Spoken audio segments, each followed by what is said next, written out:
Welcome. Before we get into this disturbing historical story, take a moment to tell me where you're watching from. And please subscribe, because uncovering stories like this requires intense research, cross-checking old records, and separating truth from rumor. What you're about to hear isn't folklore or shock fiction. It's a dark plantation, error account that exposes power, cruelty, and a decision so twisted that it left an entire community horrified and silent for generations. The story begins with a man who believed wealth placed him above consequence. The plantation owner was known throughout the county as powerful, calculating, and deeply ashamed of one thing he could not control: his daughter. Born into privilege, she had been raised in isolation, shielded from society, not because of kindness, but because her body made her an embarrassment in a culture obsessed with appearance, marriage, and reputation. By her late teens, her size had become a source of gossip. Visitors whispered. Prospective suitors stopped coming.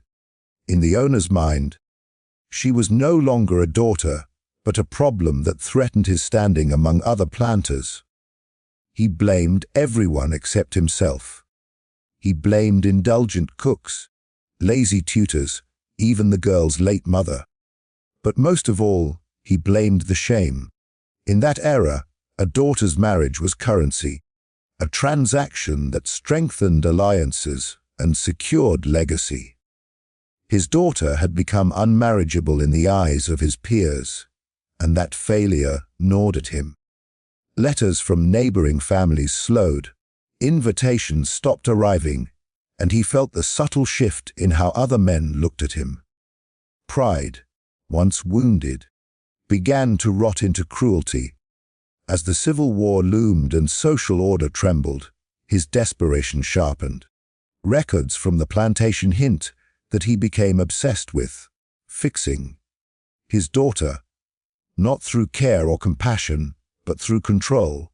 He restricted her meals, confined her movements, and subjected her to humiliating regimens that left her physically weakened and emotionally broken. None of it worked. Her body did not change fast enough, and the whispers only grew louder. Some servants later recalled hearing him rage late into the night, shouting that she had ruined him. It was during this period that the owner began to fixate on one of the enslaved men under his control. The man was strong, disciplined, and isolated, deliberately kept apart from others, because the owner trusted him with difficult labor. What followed was not impulse, but calculation. The plantation owner saw enslaved people not as human beings, but as tools, assets to be used, discarded, or reassigned. And in his twisted reasoning, he convinced himself that he had found a solution that would remove his shame without costing him status. The decision he made was never spoken openly, but it was felt immediately. The daughter was moved from the main house to a smaller, guarded wing. Her routines changed. The enslaved man was reassigned from the fields and ordered into the house under strict instructions. Servants noticed the tension, the locked doors, the sudden secrecy. No one dared ask questions. On a plantation, curiosity was dangerous. What makes this moment especially horrifying is not just the act itself, but the mindset behind it. The owner believed he was entitled to decide the fate of two lives simultaneously. One, because she was his daughter and therefore his property in his eyes. The other, because the law and society had already stripped him of autonomy. The owner framed the decision as necessary, convincing himself it was a private matter, something that would never leave the walls of his estate. But cruelty never stays contained. Those closest to the household sensed that something was deeply wrong. The daughter grew withdrawn, barely seen, her health deteriorating rapidly. The enslaved man was watched constantly, his movements tracked, his expression empty.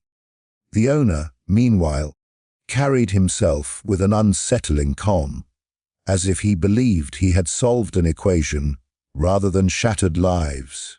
He spoke of correcting mistakes and restoring order, phrases recorded later by a former overseer who fled after what he witnessed.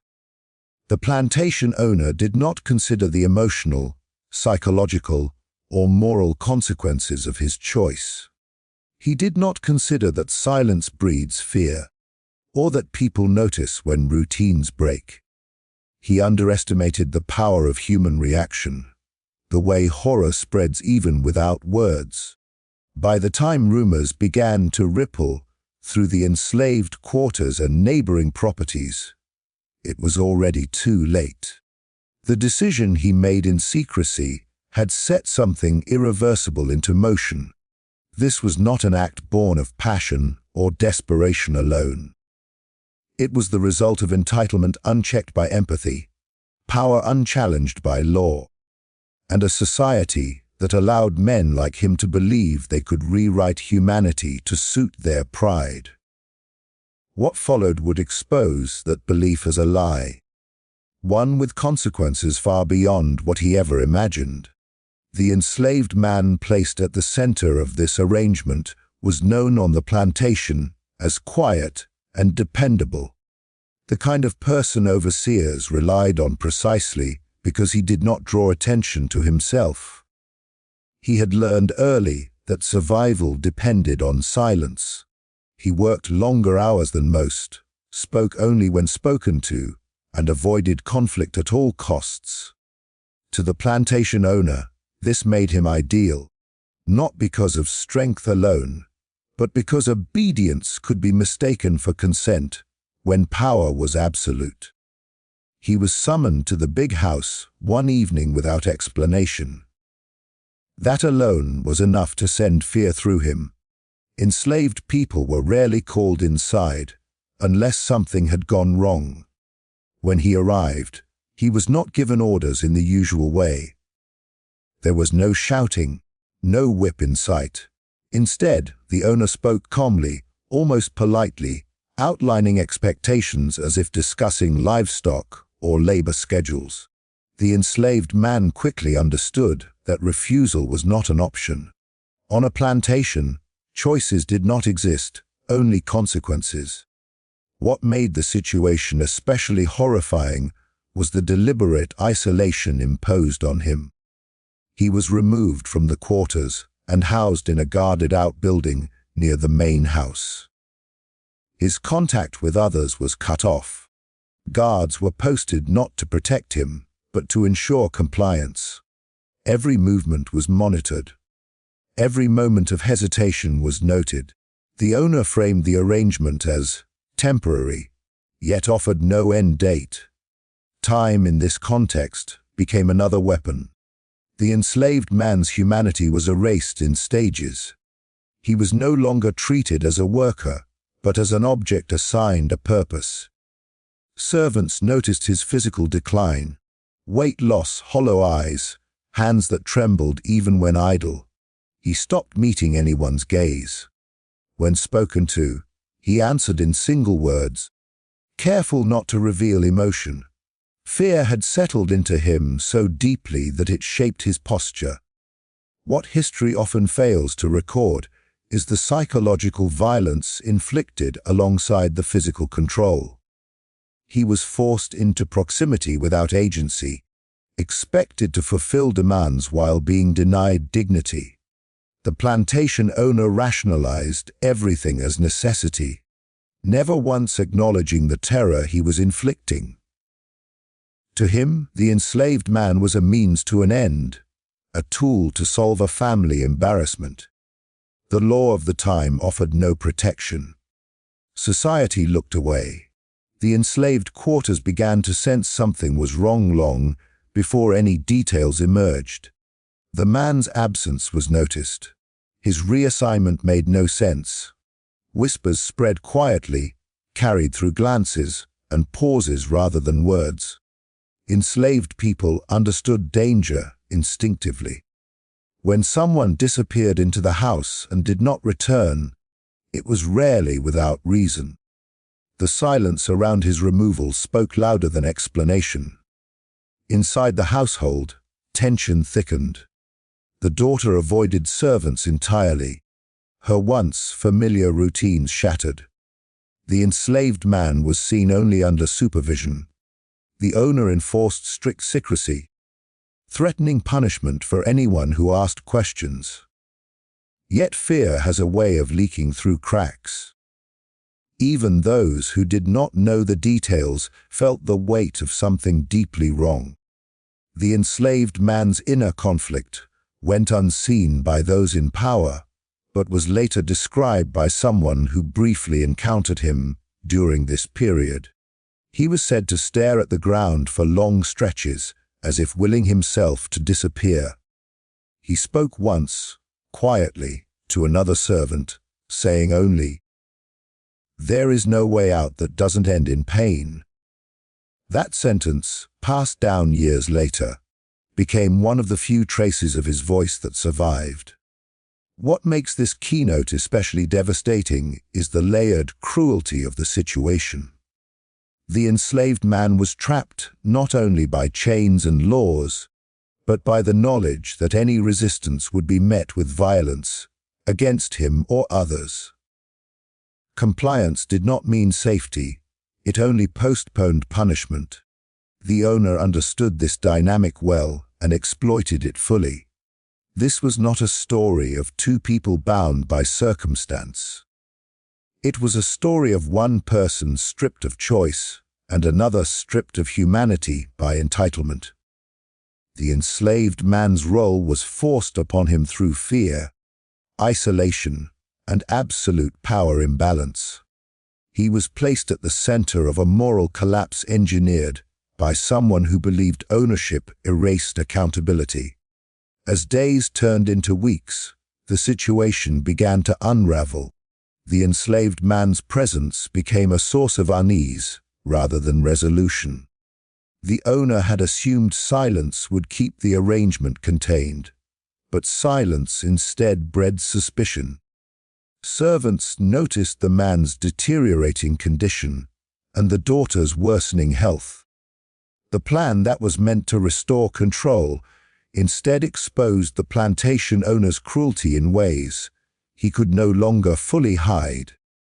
The enslaved man did not gain power through this arrangement.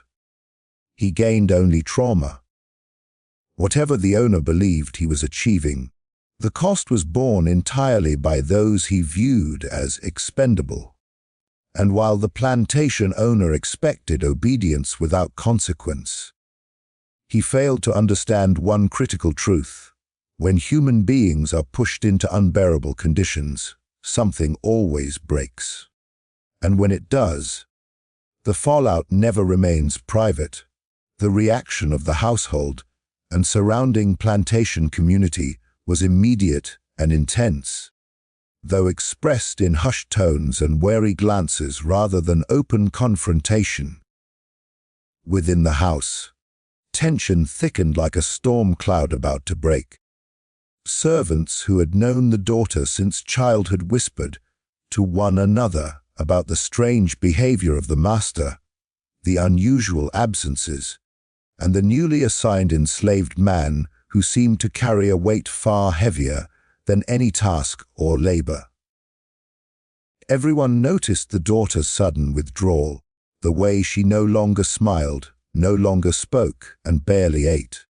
Her presence became a haunting reminder of the decision that had been forced upon her, and the man now tethered to her life. The community outside the main house also began to sense something was profoundly wrong, though at first no one could articulate it. Neighbors noticed the owner's previously social demeanor had vanished. He no longer attended gatherings, no longer hosted events, and rarely appeared in town. Those who were closest to the plantation felt an unease. that could not be named shadows seemed to linger longer than natural.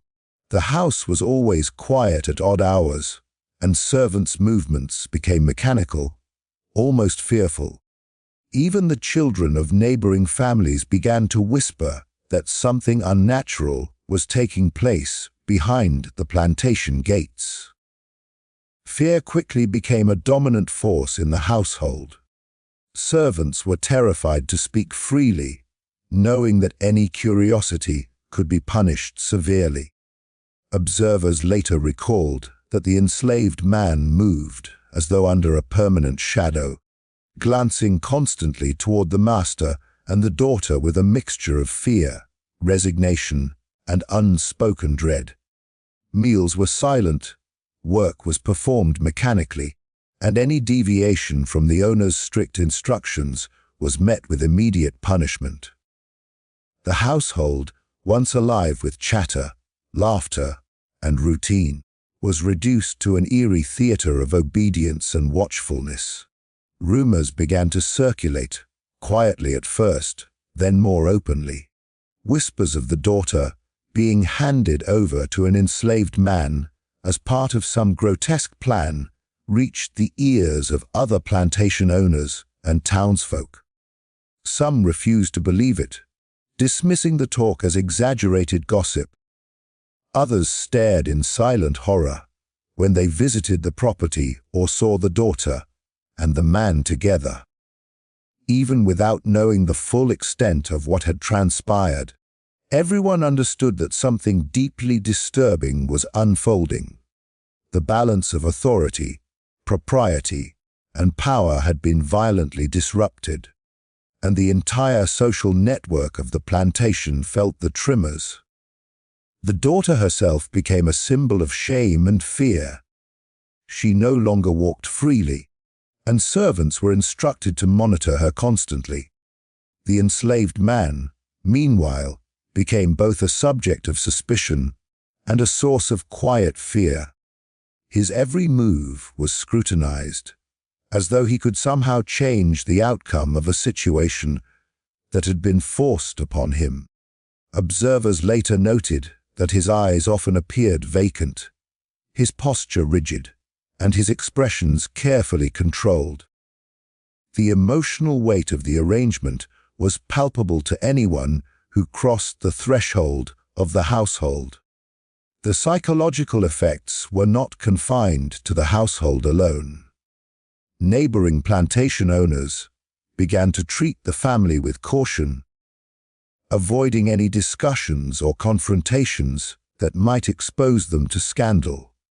Social gatherings that once included the family were cancelled, and letters sent between families became sparse and formal, lacking warmth or the usual pleasantries. Children who had grown up near the plantation no longer played in the same areas, whispering to each other about strange things they had witnessed. Sudden screams, objects moving inexplicably, or the terrified looks on servants' faces. The community's shared unease reflected a collective understanding that something profoundly immoral and unnatural had occurred, even if few dared to name it. The situation began to consume the household entirely. Fear of the unknown and the impossibility of reversing the arrangement created tension that could be felt in every room. Servants spoke less, whispers stopped, and the daughter's isolation increased. The enslaved man's presence, once simply a labor assignment, became a constant reminder of the master's cruelty. Even small mistakes became potential triggers for punishment, turning ordinary tasks into exercises in terror. It was not just the physical burden that weighed on everyone. It was the psychological pressure of knowing they were all complicit, either by action or inaction, in a system that had become grotesquely personal and morally corrupt. By the time neighboring families began to discuss the events openly, the damage was already irreversible. Fear, shame, and horror had taken root in the household and community, leaving behind a legacy of silence and avoidance. The daughter, the enslaved man, and the master were all trapped in a web of secrecy that no one dared unravel. Even as gossip spread, few dared investigate or intervene, because the social and legal structures of the time reinforced the master's authority. The household became a microcosm of terror, reflecting the power imbalance, moral decay, and human suffering that defined the era. A place where obedience was enforced not by instruction alone, but by fear, isolation, and the looming threat of moral collapse. The household's reaction, mirrored by the wider community, set the stage for the horrifying events that would follow. Every glance, every whispered word, every moment of silence reinforced the unspoken understanding that something had been done that could never be undone, and that everyone within earshot of the plantation would forever bear witness to the consequences of an act born of entitlement, cruelty, and obsession. The event that caused fear, shame, and sudden silence to spread throughout the plantation and the surrounding community was as swift as it was horrifying, leaving a mark on everyone who witnessed it.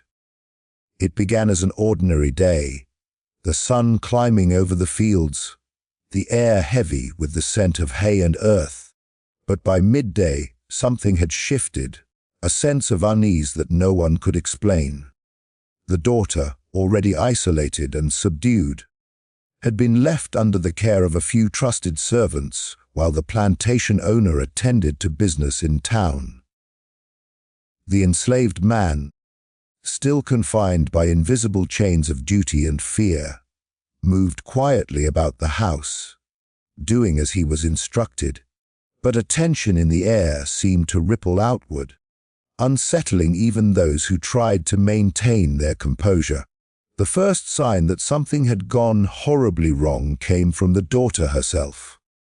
A scream, sharp, guttural, and unlike anything the servants had ever heard, erupted from the private wing of the house.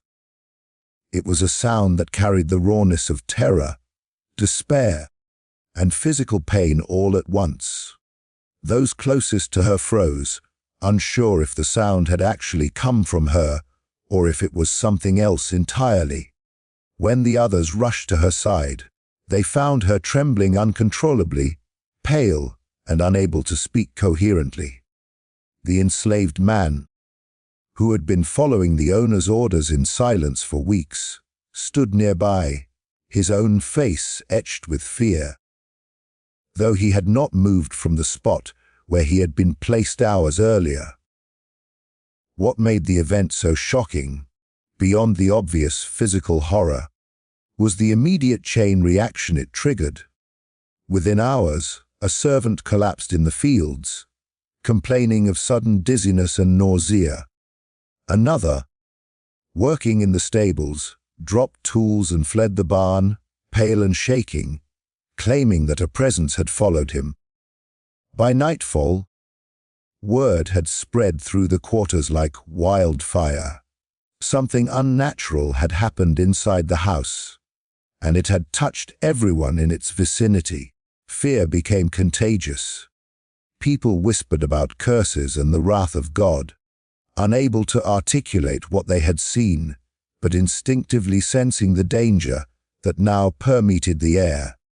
The owner's reaction was both calculated and chilling. Instead of showing concern or attempting to explain what had happened, he sought to enforce silence. He ordered that no one speak of the incident to outsiders, and he threatened severe punishment for disobedience. Yet even his presence could not contain the dread that had already taken root. Those who had witnessed the daughter's collapse and the man's fear were forever altered. They moved with caution, spoke with hesitation, and avoided certain rooms and hallways, as though the very architecture of the house had been tainted. The surrounding community, initially unaware of the details, soon began to feel the ripple effects.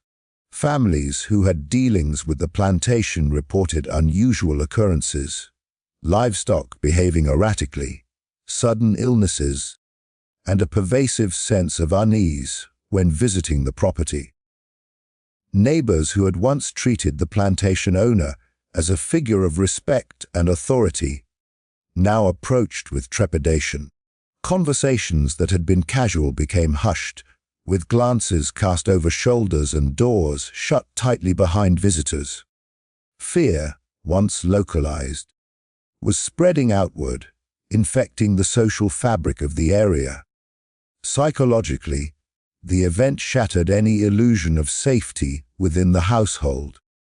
Servants who had endured years of strict rules and harsh discipline now faced a terror that could not be disciplined or reasoned with. The enslaved man, in particular, bore the weight of involuntary complicity, and the daughter's visible distress served as a constant reminder that the normal rules of order no longer applied. Every meal, every task, every moment carried the tension of that day, the day when silence and fear first claimed the house. Historians who later studied records from the period noted that the incident was never fully explained, even by those closest to it. Medical journals, overseer notes, and letters all hinted at something extraordinary, a combination of physical shock, emotional breakdown, and community hysteria, yet none could pin down a definitive cause. The ambiguity only fueled the rumors. Was it divine punishment, a curse, the inevitable result of cruelty and mismanagement? No one knew, and that uncertainty amplified the terror. By the following weeks, the plantation had changed irrevocably. Servants avoided certain rooms, meals were eaten in near silence, and even the owner began to exhibit signs of nervousness. Pacing through the house at odd hours, muttering to himself, and checking doors repeatedly. The daughter, once seen as a passive victim, became a symbol of the invisible power that had seized the household, a constant reminder of human fragility and the consequences of unchecked authority. Outside the estate, news traveled cautiously but quickly. Rumors of what had occurred sparked conversations in neighboring plantations and towns. People spoke of strange sounds, sudden illnesses, and an atmosphere of dread that seemed to linger long after sunset. The event became a story told in whispers to children and newcomers, framed as a warnings. Never underestimate the consequences of cruelty or the unseen forces that may rise in response. In essence, the event was not just an isolated incident, but a catalyst that transformed the entire plantation into a place of fear and silence. It revealed the limits of human control, the fragility of social order, and the psychological toll of living under a master who wielded both power and terror without accountability. The collapse of composure within the household and the spreading unease in the surrounding community served as a chilling reminder that one act of cruelty, combined with fear and secrecy, could reverberate far beyond its immediate context, leaving a legacy of horror that would persist long after the individuals involved had vanished. The fear, shame, and silence that followed were not merely reactions to a shocking moment.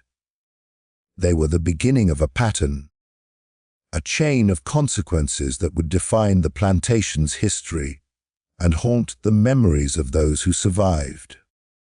It was a day that marked the house, its inhabitants, and the community forever, the day when cruelty and power collided with human vulnerability, producing an outcome that no one could explain, contain, or forget. The lasting consequences that destroyed reputations and lives, extended far beyond the walls of the plantation, leaving scars that echoed for decades. What began as the owner's personal decision to address his shame by imposing a horrifying arrangement quickly spiraled into a series of social, psychological, and familial repercussions that no one could control. The daughter, already fragile and isolated, suffered the most immediate impact. Her health deteriorated rapidly as she endured not only the physical neglect imposed by her father, but also the emotional torment of the arrangement.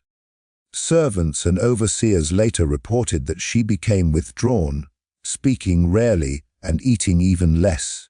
Her once vibrant presence had been replaced by a figure haunted by fear, shame, and confusion, trapped in a household where her own father had turned her life into a spectacle of cruelty.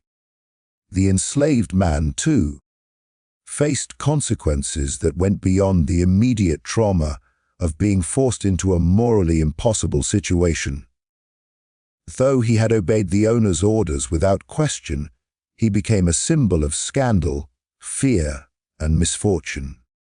Rumors spread quickly through the plantation and neighboring estates, suggesting that he was complicit in the horror, whether willingly or not.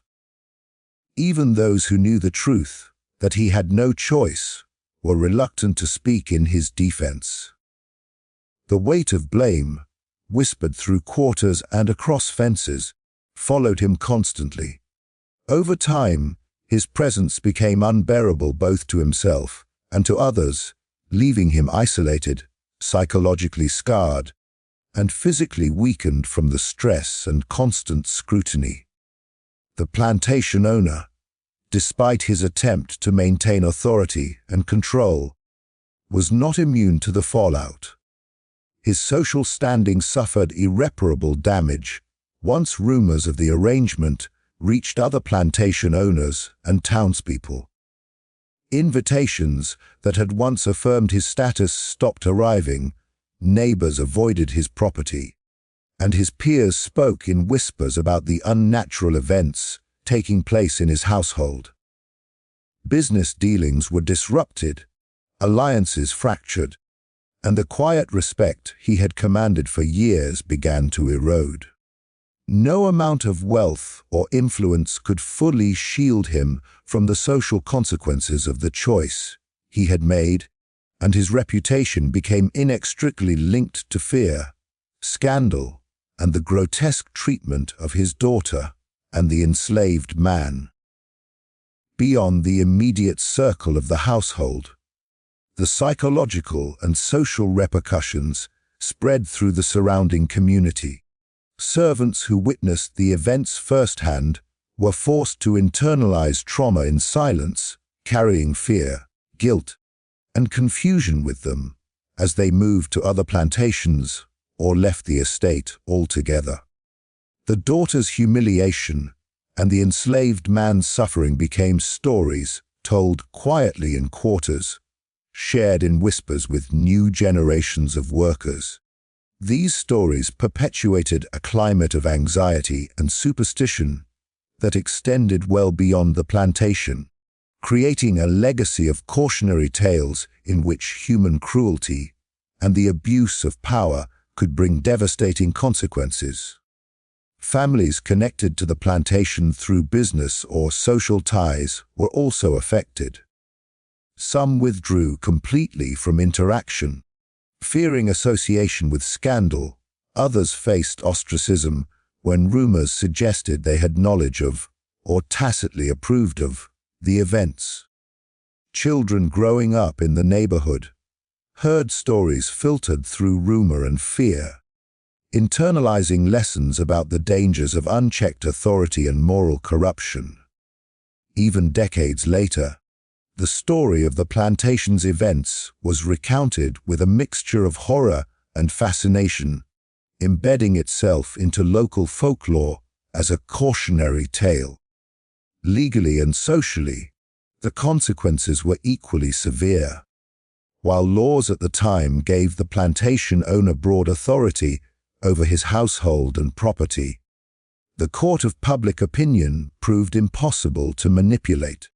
Witnesses who had escaped the immediate horror of the household carried the memory of what had happened, recounting events selectively to protect themselves while ensuring the story endured. Letters, journals, and oral accounts preserved fragments of the horror, ensuring that the reputations of all involved were permanently tainted. Even generations later, descendants of the family would encounter the shadow of scandal associated with their name, reminders that the abuse of power rarely leaves history unscarred. The emotional fallout also manifested in physical and social isolation. The daughter lived much of her remaining life in seclusion, her experiences leaving her unable to engage with the world outside the house without fear and shame. The enslaved man, if he survived the ordeal, carried an invisible burden that dictated the terms of his interactions and the perception others had of him. The plantation owner himself became increasingly withdrawn and paranoid, obsessing over the consequences of his own actions and the whispers that never fully disappeared. Each person involved in the central act of cruelty suffered permanent changes in behavior, perspective, and social standing. The story's enduring impact also lay in its psychological effect on the broader community. The shock of such a grotesque misuse of power, a father turning his own daughter's life into a weapon against morality, and the enslavement of another human being in an act of control, spread like a contagion. Fear replaced trust. Gossip replaced conversation. The horror of the arrangement created a social stigma that enveloped not only the immediate household, but anyone tangentially associated with it. The moral lessons implied by the scandal became warnings in themselves. Power, unchecked by compassion, invites ruin. Ultimately, the lasting consequences illustrate a grim truth about the period and its social structures. The combination of wealth, authority, and social expectations created conditions where personal shame could justify acts of cruelty with catastrophic ripple effects. The daughter, the enslaved man, the plantation owner, and the surrounding community were all ensnared in a cycle of fear, guilt, and societal retribution.